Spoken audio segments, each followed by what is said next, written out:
पिछले 24 घंटे से पूरे देश में सरकार की खूब आलोचना हो रही है और इसकी वजह है ईपीएफ यानी एम्प्लॉय प्रोविडेंट फंड की रकम पर टैक्स लगाने का फैसला। ये फैसला देश के उन लाखों लोगों को गुस्सा दिलाने वाला है जो कड़ी मेहनत से प्राइवेट सेक्टर में असुरक्षा से भरी नौकरी करते हैं और अपनी सैलरी में से एक निश्चित रकम एम्प्लॉय प्रोविडेंट फंड यानी ईपीएफ को देते हैं। ईपीएफ का पैसा आपकी मेहनत की कमाई का पैसा है जिसे आप एक तरह से सरकार को उधार के तौर पर देते हैं। लोगों के लिए एक बहुत बड़ी खुशखबरी है।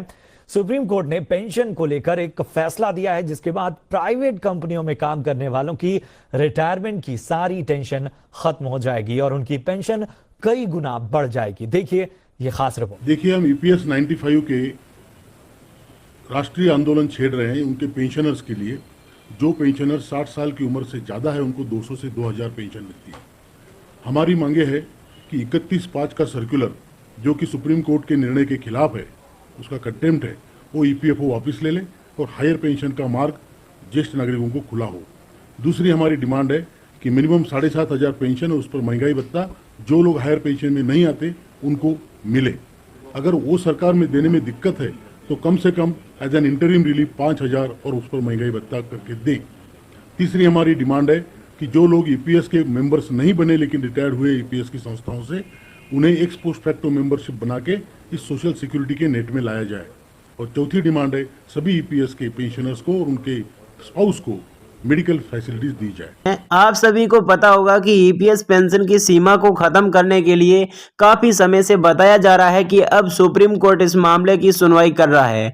बता दें कि जो कर्मचारी भविष्य निधि ईपीएफ सदस्य बनते हैं वे ईपीएस के भी सदस्य बनते हैं। ईपीएफ की बात करें तो इसमें कर्मचारी की सैलरी का 12% ईपीएफ खाते में जमा किया जाता है। इसी के साथ एम्प्लॉयर यानी नियोक्ता के द्वारा भी एक हिस्सा ईपीएफ खाते में जमा किया जाता है।